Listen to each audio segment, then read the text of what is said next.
Welcome to Turtle Island Voices, originating in the Treaty 8 territory of British Columbia, created by Kelly Smith and hosted by Tansy Friendship Center Society. We asked 6 people to share their journey. We heard different voices, similar views, and saw experiences through a different lens.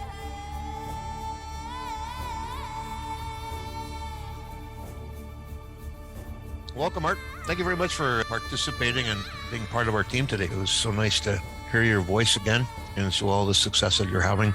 We fully support what you do. You're a good leader. You're a good listener. And you're someone who loves to share. You know, I see that all through technology and through what you do on Facebook and other mediums and Moose Bait Marmalade, and love that show. And to know you personally and had the opportunity to spend some time with you. Cameron Lake Men's Retreat. That was a really good time. Mm-hmm. Were you always proud to be an Indigenous person? Once I started going to public schools, there was a lot of shaming and a lot of racism, and not at Moberly School. Once we started getting bused into Chetwynd, then I noticed it was really obvious. A lot of bullying, racism even coming from teachers that singled you out and attempting to make you feel ashamed. So during the early school years from grade 5 on, it was harder to be openly proud of who I was. Instead, you did what you could do to fit in, which for me was joining sports or being a clown in the hallways, doing skits and teasing people, maybe getting into the odd scrap. Only if you had to. But so it was tougher during that time, but a part of you still stays proud, because I was raised by grandparents that were the opposite. They didn't buy into this. You have to speak English. You have to be this. You have to reshape who you are to fit into white society. They were the opposite. They say, don't you come around here with your English. Speak Cree and quit acting like a Westerner. That's basically what I got at home. Sounds strict, but it helped me to stay humble and to stay proud of who I was. Mm-hmm. And as I got older and started actually studying and learning how to become a critical thinker and looking at things from different angles and giving thought and analyzing things and reading the right books, meeting the right people, having mentors in my life, I began to blossom and became even more proud of who I was and where I come from. And then into the broader Indigenous community across Canada, across the world, and seeing some of the similar values and some of the similar cosmologies and worldviews. I'm just absolutely fascinated by culture and history. I'd call myself an amateur history buff. Maybe even an amateur anthropologist, but it's just fascinating and intriguing to me to keep learning about history and the shaping of people and all people, humanity in general. Really fascinating area for me. I continue to learn from that, so I'll always be proud of my identity. Hope that sums it up. It did. Thank you so much. Thank you, Art. How important is it that Indigenous people share their journeys? I think it's important, the same reason it would be important for anyone else. Everything depends on context. You don't share your journey with people who are not ready or not willing or not interested. You share your journey with those you hope might benefit from it. You hope might get some inspiration, some idea, knowledge. I think if particularly people who were maybe not on the greatest path and they had to make changes, I think their stories can be very inspirational. So I think in that sense, it's pretty important to share or be willing to share with the right people. When it comes to traditional knowledge, I think if there's a knowledge keeper that has a lot of local history or local history information, local cultural information, if that's not shared, there's not going to be a lot of retention as we move into the future. The young people are not really going to. We're already in danger of that, young people not really knowing that much Mm-hmm.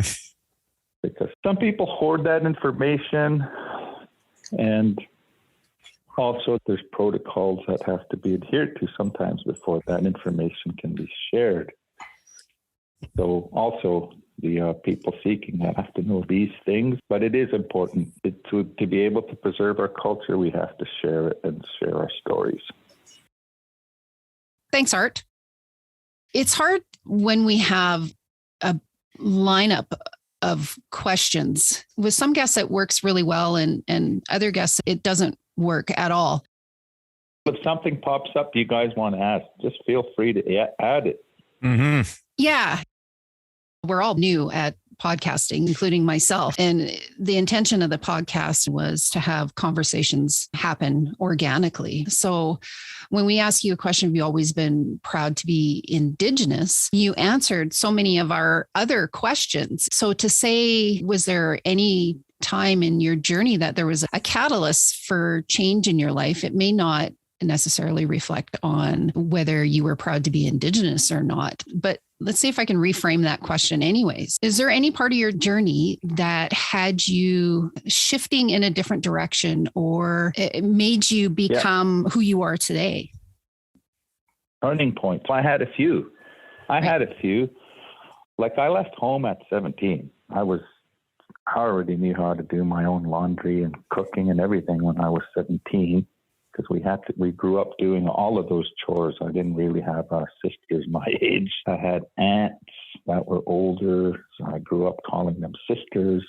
My uncles I called brothers, so I was always one of the younger ones. So I had to do all kinds of chores, from dishes to chopping wood to hauling water and buckets from the river, to heating up your own bath on the wood stove and all that kind of stuff. That's how I was raised. There was no running water. I would say at the time I would consider our res to be remote. There's a highway going through, not a very big one and not going to anywhere. Hudson Hope and Chetwynd, those were the two options. And the traffic wasn't the same as it is today. So I'd say we were remote. And so the opportunities and the big wide world, we had one channel on the TV, black and white. All I did was dream about the big wide world, and I was curious about it. And I knew that I'd be getting out as soon as I could, because I just wanted to know what was out there. And so I was really inspired by movies and stuff like that. I knew I was destined for showbiz. I was going to be at some point. And so I had an opportunity to go to do my grade 12 in another place. So I came to Victoria, BC, and finished my grade 12 down here. And it opened a lot of doors. Just seeing city life, that was a big change for me, like from the rest of the city. Mm-hmm. But then once I got home, wasted a year of my life. I wouldn't say wasted. Maybe there was some learning, but basically it's a bit of a blur. At the age of 18, a lot of living with the wrong crowd and partying with them. It was not the highlight of my life. And then as soon as I hit 19, I was offered a job as a youth worker. And there I was around really good mentors that believed in me. The guy who offered me the job, basically I was a laborer in Chetwynd at the time. This guy walked up and said, I need you for this job. You're this, you're that, you're that. He saw all these things I didn't really see in myself at the time.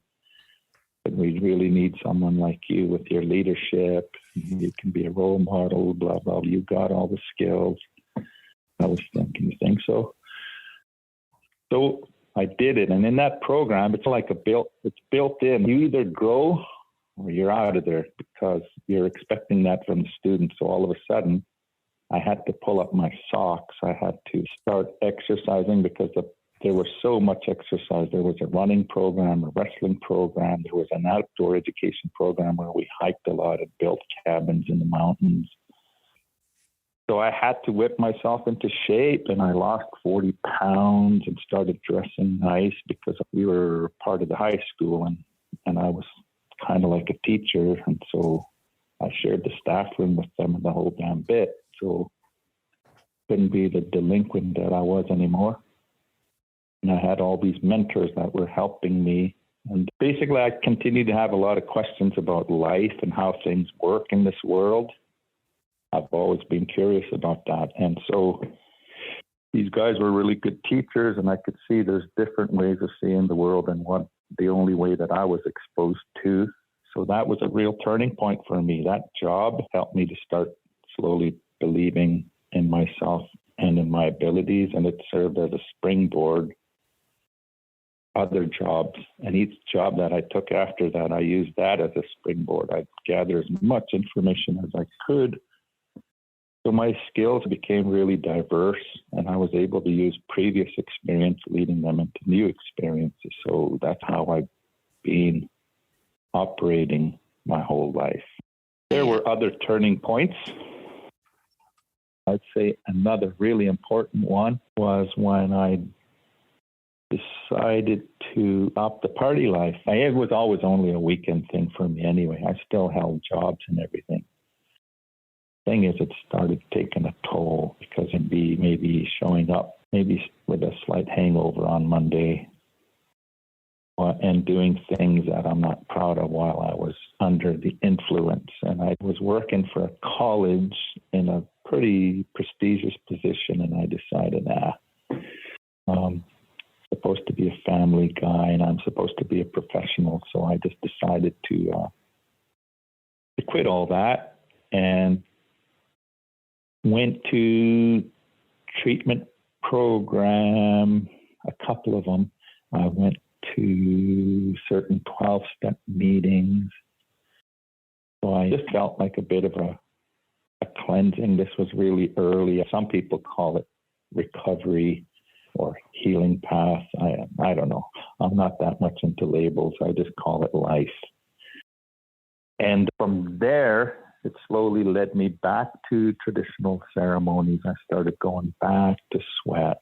And then eventually I became what's called an uskapi, an official trainee or apprentice under ceremonial ways. So a lot of fasting, a lot of a really disciplined lifestyle, a lot of ceremony, and a lot of teachings all about that lifestyle that go with it. So I was exposed to a lot of our old teachings, a lot of our cosmological teachings and whatnot, and it really reinforced a lot of the things that I was already learning. At the same time, it was a lot of pressure because it's a very tough, very humble way of life, and that requires you to always be paying attention. That requires you to, like, some ways be perfect. And so that part didn't sit well with me because I don't think I ever want to be perfect. I'm a kid at heart in some ways. I have potty mouth. That's probably never going to change. But that decision to live free of substances led me back to a traditional path. And then from there, now that's morphing again so that it's always, it seems like an evolution ways. And it's led me to other beliefs that I currently have, and I wouldn't even know how to define those. This is why I don't like labels. But I've also pulled away from some of those responsibilities because they required too much discipline and there were too many rules, and it didn't feel right living that down here. So I was given certain sacred objects to look after, and I just have that on hiatus for a while and just developed this real deep-rooted belief in humanity, nature, world, and I just don't have a definition of God anymore. All I know is just there's a good force that I can tap into and talk to. That's all I know. I don't need to know what it looks like. I don't need to know if it's male or female. I don't need to know if there's a heaven or hell. I don't question any of those things. I just live and feel a little bit guided. I feel like I can still pray without all those other rules. I can still care about other people. I can still send out positive light, and I could still try my best to live a good, healthy life with a bit of direction. And maybe it's evolution, maybe it's devolution. I don't know. I just don't judge it. I just accept this is where I'm at and this is what's happening in my life right now. This is where I've been led. So, yeah, the original point was that was another turning point, was deciding to live substance free, and then it leading back to tradition. And now I'm being led down this, I don't know, I feel like an international human, international man of mystery. I just feel like I belong to a larger community. I belong to the larger Native community in addition to my own. I'm always going to be connected to the land back home and my family back home. That's where I was raised, and I was raised close to the land. So I'll always go back. I don't always like seeing the changes that are happening there. I don't like the direction that things are going. But there's not much I can do unless I move back and become part of the change. I'm not going to be I don't want to be an armchair critic living way down here without contributing directly to making positive changes. But I believe there'll be a day when I do have to go back and hopefully be part of implementing change back home and moving more towards a traditional governance model when the community seems ready for that, instead of following the Indian Act, an Indian Act governance model, which I totally don't support at all. So life happens, shift happens too. So lots of shifts and I think the key point here is we keep learning. We learn for the rest of our lives. The moment we stop, we stagnate. And I think probably just get old and dumb. We get too set. And so the challenge is to keep on learning and keep on growing no matter how old we get. I can give you one more if you want. Have you heard enough of this boring guy? I do want to hear more, but I want to ask you a question in there before you share another one so what made these mentors great leaders? What are some of the qualities that they're passing on to you? I was exposed to a real blue-collar town. If Chetwynd, ain't nothing wrong with blue-collar. On that whole concept of the lazy Indian, they didn't freaking grow up around my home. That's all we did was work. There was no play. We worked all damn day. And my grandma was like a workaholic, like traditional life, because we were still living off the land, gardening and hunting, and then still following the cycles of the land, the seasons, like berry picking time, medicine time, the beaver spring trapping time, all of these things, moose time, moose grease making time, blah, blah, blah. We were still following that. So I grew up traditionally close to the land that way, but the other parts of how the town of Chetwynd operated and the thinking that like everything was like ultra conservative, really right wing. And I didn't know that at the time. I didn't know what right and left was. I didn't know what a socialist, what a capitalist, I didn't know any of those terms. So I'm working with people that are far more politically aware than me, and that they're also really spiritual, and they have different spiritual practices. They weren't Christians. In fact, I think one of them might have been an atheist, but still believed in sacredness of life and all of these things. And other people were like, there was a Buddhist, there was people with just broader beliefs than what I was used to seeing. And then, so I just took the opportunity to learn from them. I was a sponge. We'd be on camping trips, and they taught me how to deal with students and exposed me to things they were reading, and I would read them and just learned a lot, really learned a lot from them. One was the main guy who offered me the job. He was basically a philosopher, and he still is. He's very spiritual, became my mentor. And so that's what I meant by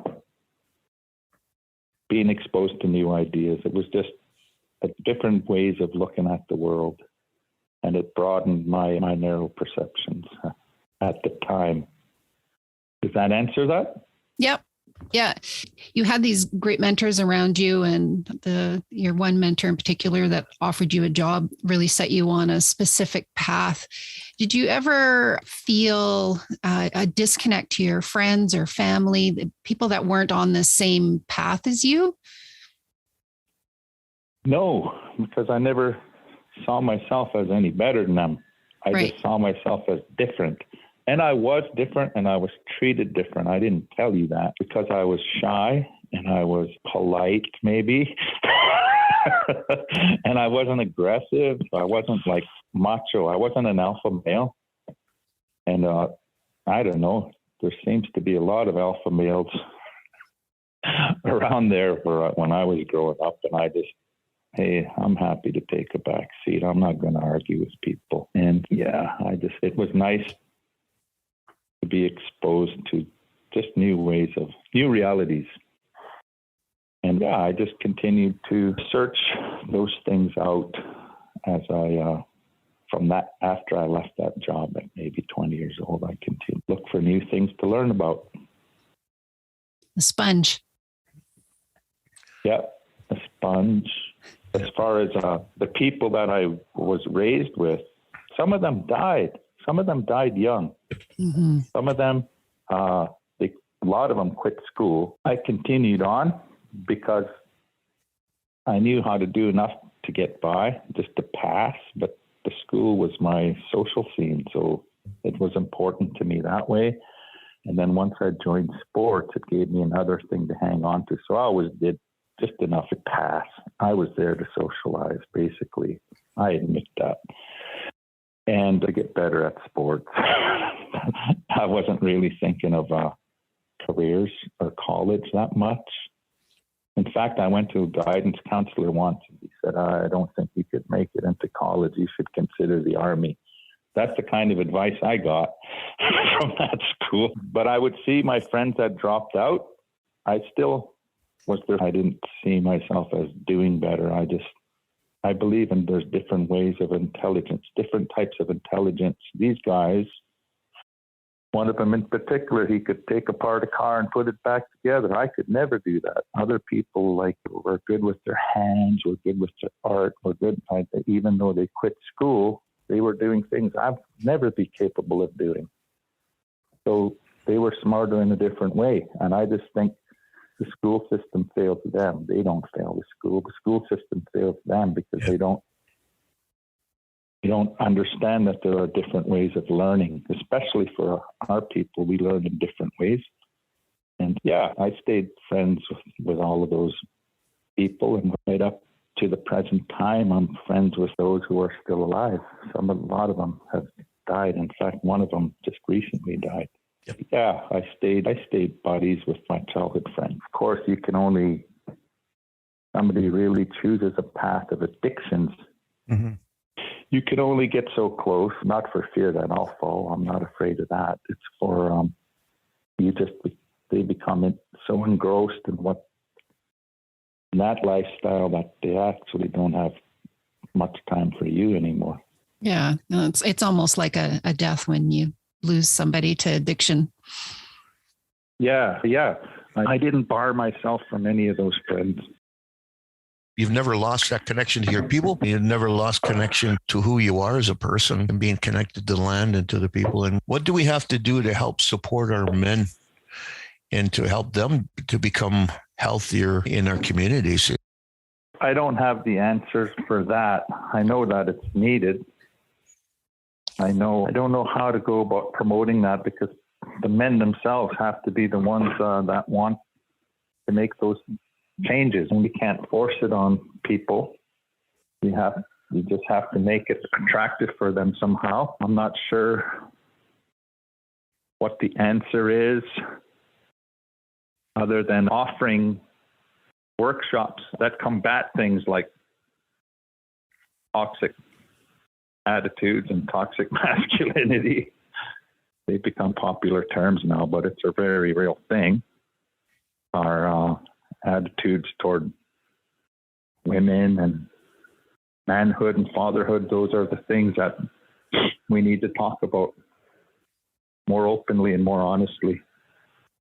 I think living a life as an example is probably a good step too. If there's anything that we can do, it's to lead by example.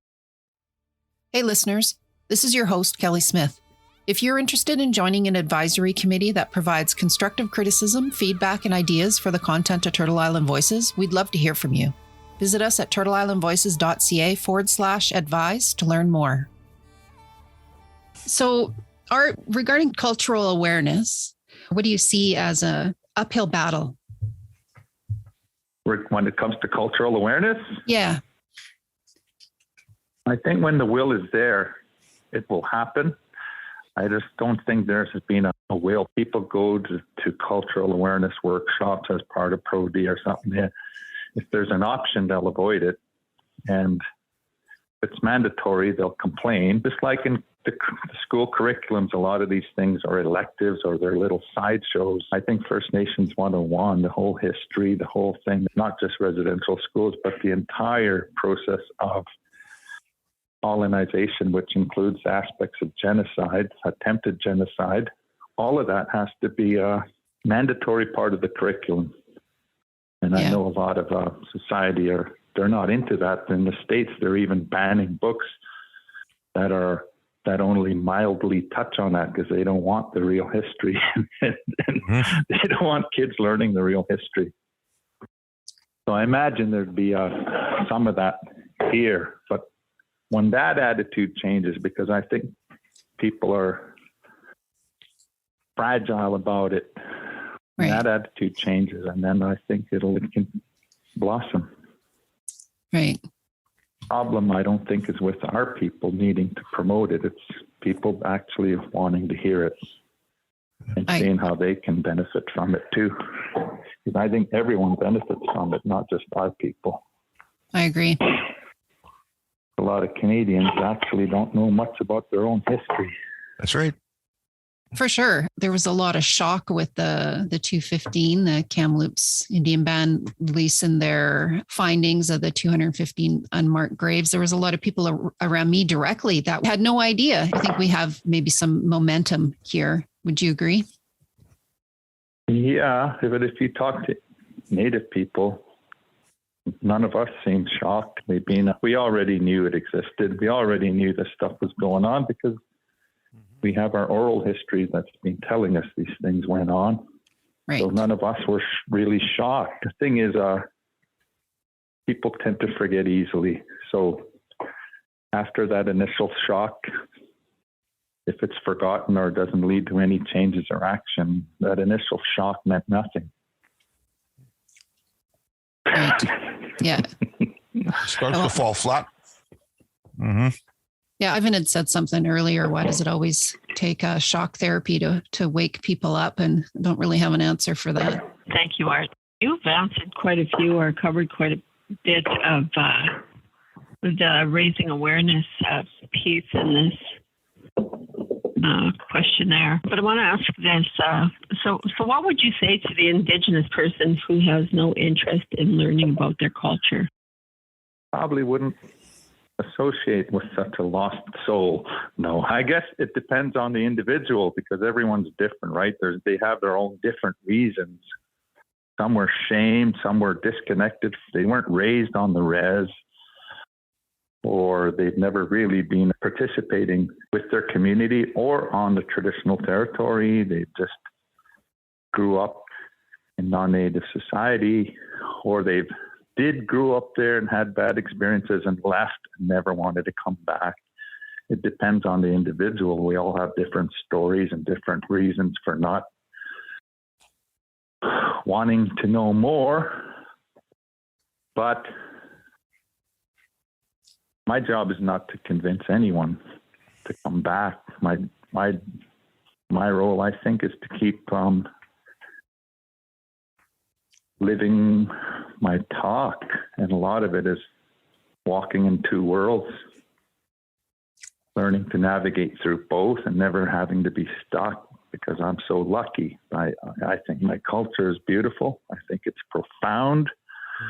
I think my language is beautiful and profound, and it gives me a lot of options that other people don't have, that are not in tune with their culture.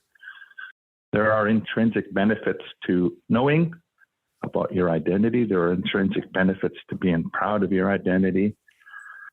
There are intrinsic benefits to knowing the truth about your history. And a lot of people have been fed a lot of lies and a lot of negative stereotypes. Therefore, they do not see the wisdom in our culture and the beauty of our culture and all of our teachings, cosmology, our spiritual beliefs, some of our worldview, of course. A lot of that has been watered down through the years, but there's still plenty there to draw on. And then we have intertribal sharing and borrowing, and learning from each other. That also happens. So I would just say those people are missing out on life, missing out on a lot of potential personal growth, because I don't know, personal growth is a part of understanding who you are and where you come from. And once you get into traditional knowledge, it opens a whole new door where you think you're, like, I'm a pretty smart guy. I read, I've always been a reader. And the more I learn about our own ways, the more there is to find out. You need a university degree just to learn one aspect of it. If it was like, if we were using the Western education system and putting it over formatting it over traditional knowledge, we'd need masters and PhDs and just to learn about one aspect of our culture. Yep. And there are so many aspects and so much to learn that it opens up a whole new world and a different way of seeing the world. But I could say a new way, but I'd be lying, because these are actually old ways. But we have to just see them through a modern lens, and seeing how those philosophies and values can be channeled into the modern world, into a modern context. And I think it would actually, there's so much there that would benefit larger society as a whole if they didn't reject it. So I don't know what to tell people who have rejected their culture. They're the ones losing out on a lot. And I'm never going to proselytize or stand on a corner saying, come back. I'd be more like, hey, what's up? What happened to you? What's your story? Stop, homie. You articulated that so well. I love how you answered that question. Thank you. You're welcome. Moose Meat Marmalade. How many seasons have you been in Moose Meat Marmalade now? Is it about 7 or 8? We just finished filming season 6, but it's not going to be on air until the fall. Oh, okay. And we're already filming season 7. This month we'll be filming already the first episode. Okay, so filming season runs quite a while. It's not just a boom, we do 13 episodes in a row. It's stretched out over months. Mm-hmm. And then the rest of the year is used for editing and soundtrack, language versions, color correction. There's so much that goes into it, because most people don't know I'm also a producer on the show, not just a co-host. So the other guy goes to his food job, and I go back to producing the show when we're done filming. Nice. You ever think about producing any Indigenous movies or stories? Oh, yeah, I do. But the way the film industry works is you need to set up a corporation, and you need to have accountants. You need to have access to a lawyer. You need to have a really good administrator, because say you've run an office for 30 years, that does not mean you can jump into the field of film and administer a film company. It's different. It's a different ball of wax. Mm-hmm. It's complicated. And so it's really hard, even in a city the size of Victoria, it's hard to find people. So I wouldn't be able to do it on my own. And the people that I work with currently that I'm partnered with for Moose Meat and Marmalade. If I'm going to continue, I want to branch out on my own, but that doesn't mean I won't need partners. I'm still going to need to put together a team, and that's what holds me back right now from pursuing other show ideas. I do have ideas. I always have ideas formulating in my head. Sometimes they make it to paper. Mm-hmm. There are times they don't, but yeah, it would be nice to do a movie. That's still a dream of mine. Or another TV series. Or possibly both. But yeah, I think this kind of work suits me for sure. Oh yeah, a natural fit. Did you ever play basketball with that? That was my main sport when I was in Chetwynd. I even went to basketball school down in the States. Oh, wow. We had those really short shorts and really long socks with stripes on the top. It looked pretty damn goofy. Our uniforms in Chetwynd were purple and gold.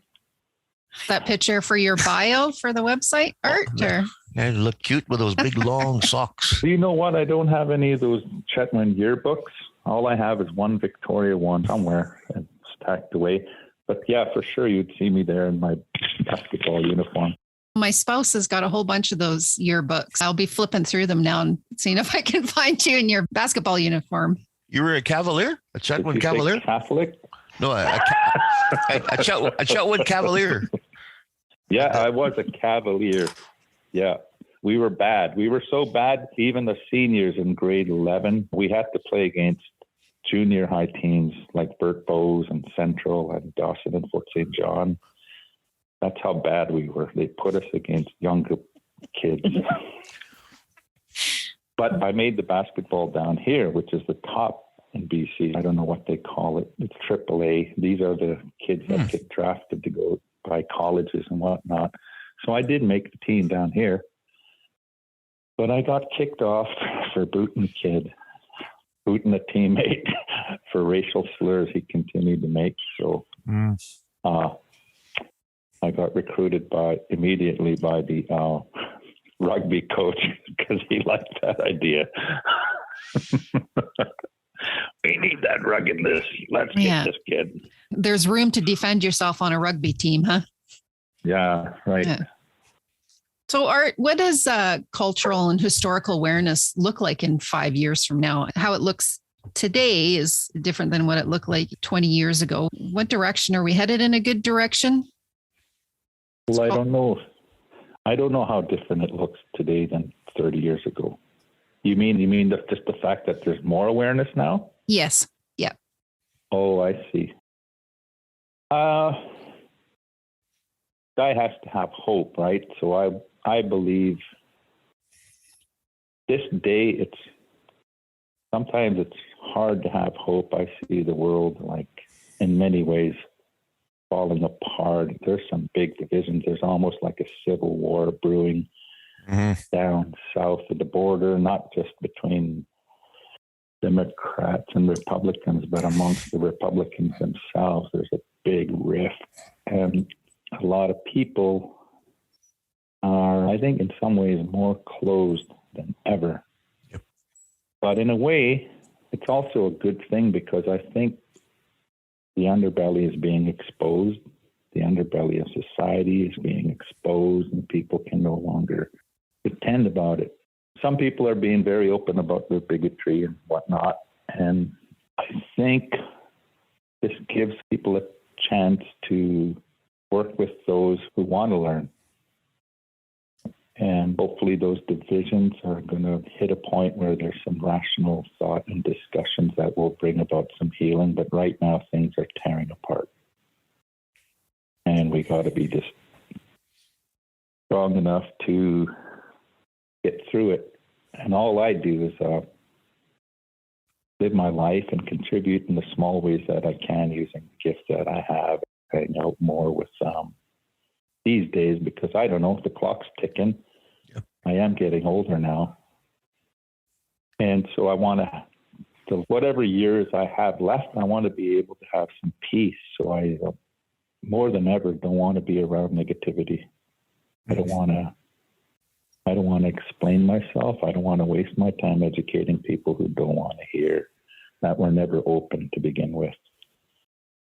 I'd rather hang around a community of maybe a little more like-minded people. I don't deal with trolling online. I just get rid of people right away because I'm not here to argue or convince you. Here's my thoughts. Here's my ideas. If you benefit from it, great. If you don't like it, you don't need to hang out. You and I don't need to be friends. Exactly. Yeah. We had this conversation earlier today. It's like we just don't have the tolerance that maybe we did at one point. Start getting older and we just want to focus on the good around us and doing good. Yeah. You can do your best to try and make the world a better place. That's what I wanted to do. But at the same time, we're all limited. We got to be realistic about where we can contribute, and we got to balance that with living a relatively happy life.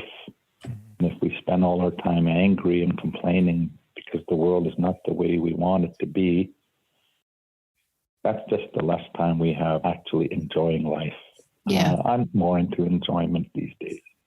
It's nice to see you get back and share that more, because you have a really cool way about you when you're doing it, when you're sharing your music and singing in your language too as well. It's just so beautiful. It's also therapeutic for me when I'm at home and I pick up the guitar and things start happening and I get my creative juices start flowing and I get these ideas in my brain and these sounds are coming out. It's a form of therapy for me too. Mm-hmm. That Right. and the bush. I just can't get enough of nature, to be honest. It's everything to me. That is where I seem to get most of my spiritual connection is when I'm in nature. So I try to hike almost every day, or go climb a mountain or just take a walk down a trail somewhere and watching the birds, seeing the wildlife. That rejuvenates me. Thanks, Art. I ride a motorcycle. It's my therapy. Cool. Yeah, that's what they tell me. Sandra, you want to take the next question and we'll see if we can start to wrap up here and get Art back to his trail walks. Alrighty. First things first. I think Kelly and I have to find the pictures from the Chetwynd School. And Yeah, somebody will have those yearbooks. Yeah. yeah. Maybe the school themselves keeps a backlog of those old yearbooks. I remember one year for the school pictures, I had a pair of glasses. Some kid had Coke bottle glasses.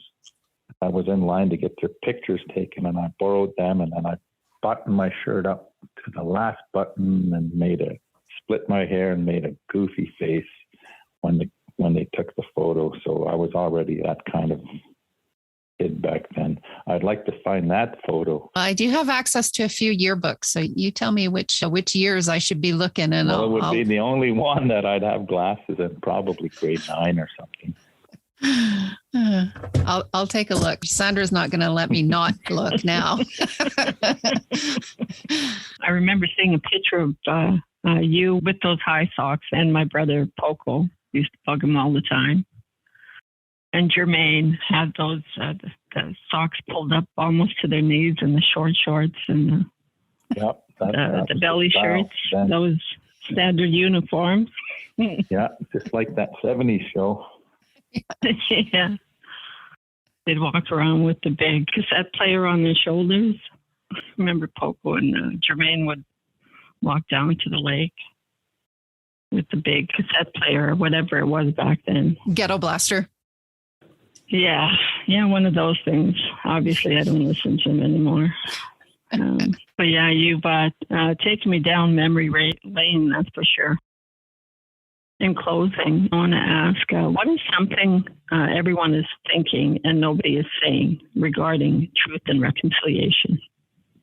It was never sincere to begin with, because if they were, they wouldn't be avoiding talking about things like title, Aboriginal title. Everything is about Aboriginal title. All of our rights that we have stem from that.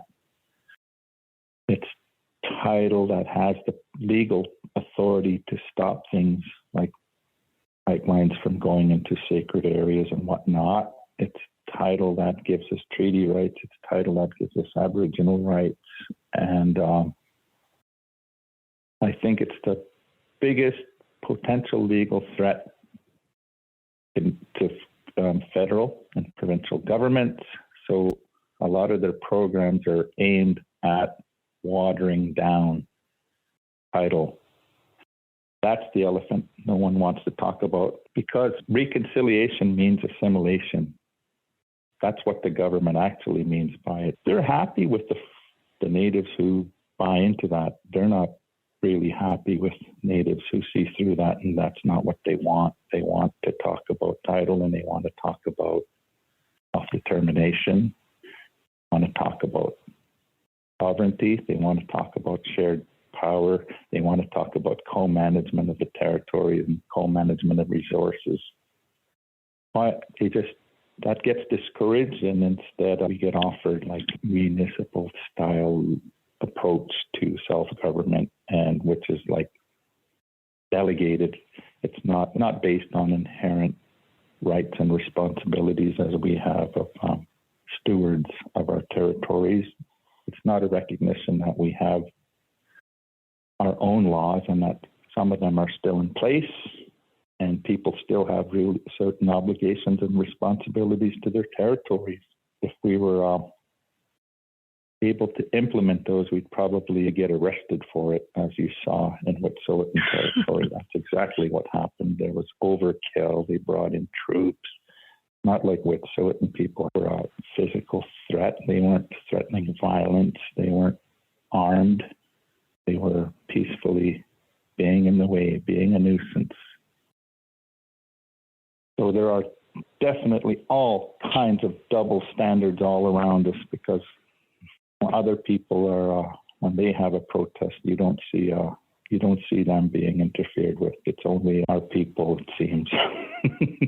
Yeah. So it's obvious that reconciliation has bitten the dust, and I think everyone sees that now.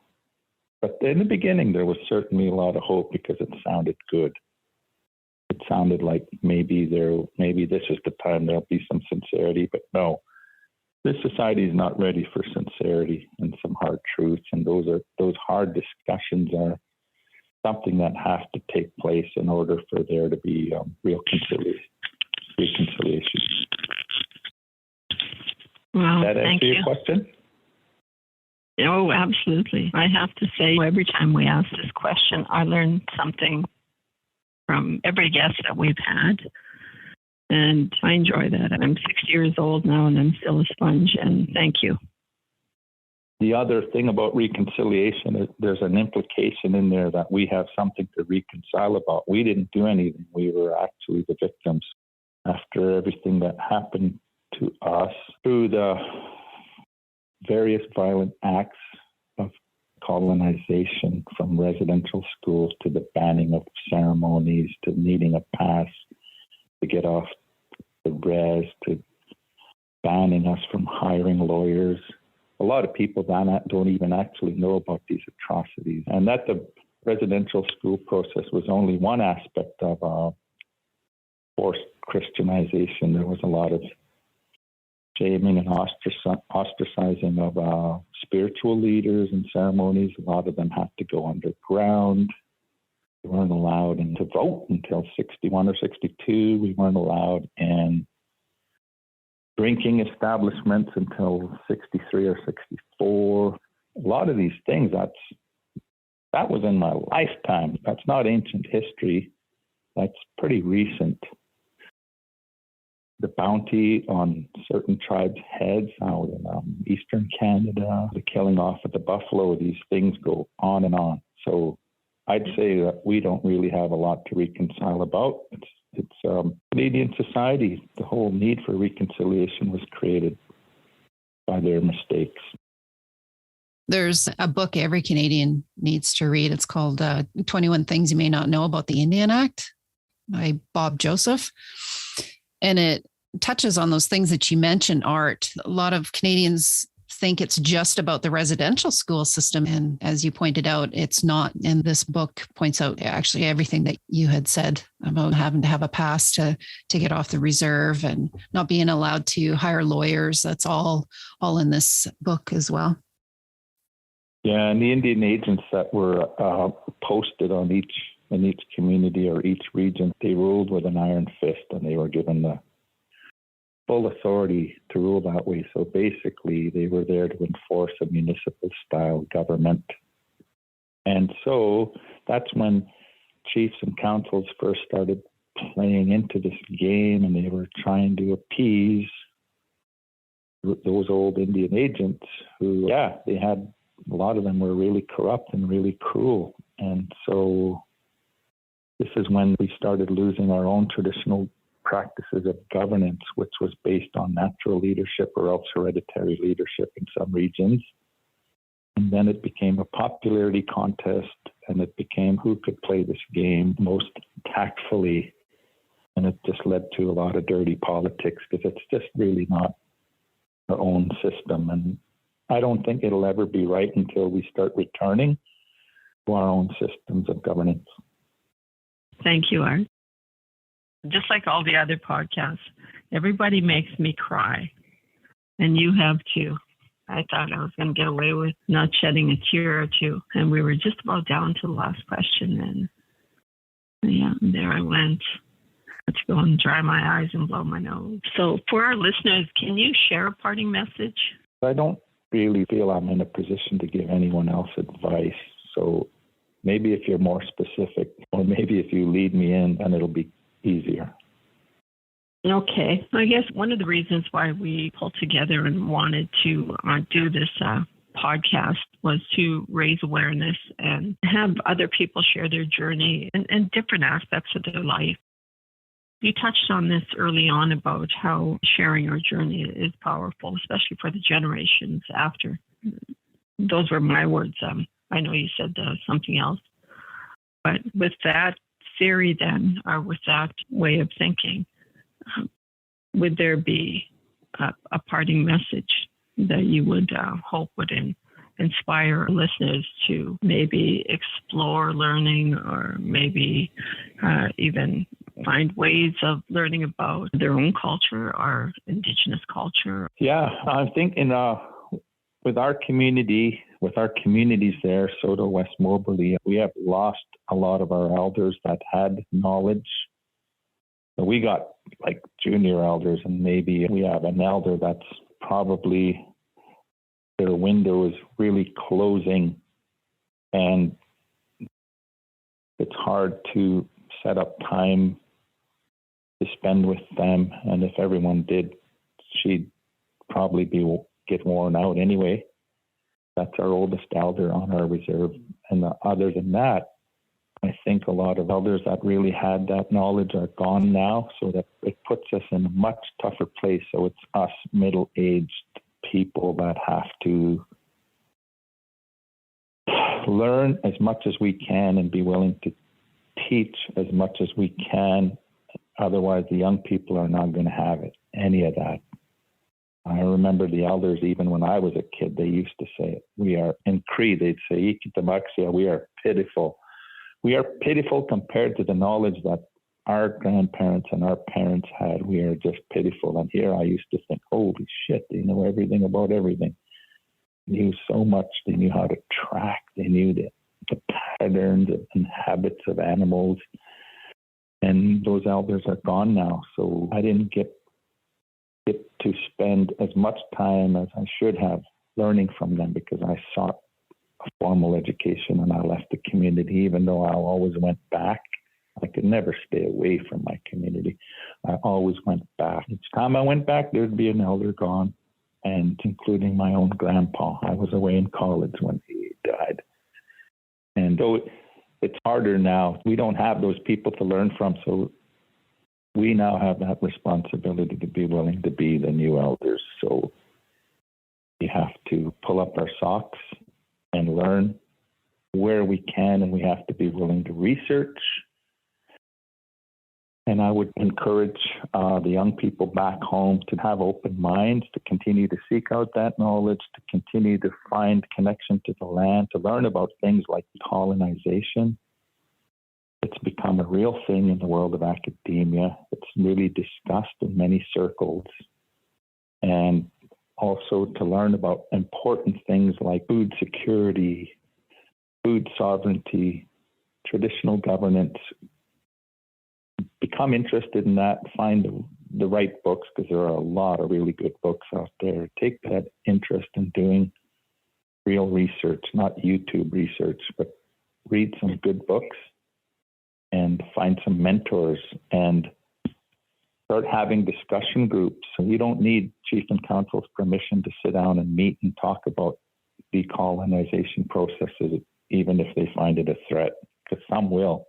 Some councils will find that a threat because they are busy following a colonial process which actually undermines our rights, just based on the nature of the agreements they are signing and whatnot. So I think citizens from the communities have to really start thinking with a critical eye and be willing to sit down and share and discuss ideas without putting others down, without turning it into a hateful gossip session. Let's be proactive and let's sit down and talk about these ideas and how we can resolve things and make things better for the future.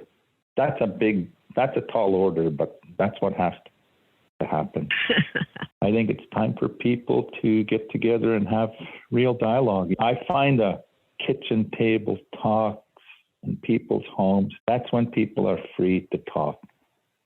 I think coming to the band offices, to come to a band general meeting, there's already a negative tone and people don't feel free to say what's really on their mind. People walk out of meetings. People turn it into an argument. People have hidden agendas. When you're visiting people in their home, they're more relaxed, more informal, and I think a lot more of the truth comes out. There we go. A series of kitchen table talks over bannock and tea. I totally agree. I want to thank you for taking the time, and I'm still a little bit jealous that you got to sleep in as long as you did. That's really rare. Thanks for waiting, guys. Oh, yeah. No worries. We kept ourselves busy. We did, yeah. So thank you again. Thank you, Art. I have to say that I am also a potty mouth, and I think we both did very well. I swore once, I think. Okay. All right, everyone. Have yourselves a good day. Okay. You take care, Art. Bye. Yeah. Thank you for tuning in to Turtle Island Voices. For those of you who may be triggered by the information shared, please call the toll-free First Nations and Inuit Hope for Wellness helpline at 1-855-242-3310 or the Metis crisis line at 1-833-638-4722. You can find us at turtleislandvoices.ca, where our show notes provide more information from each episode. Please follow us on social media.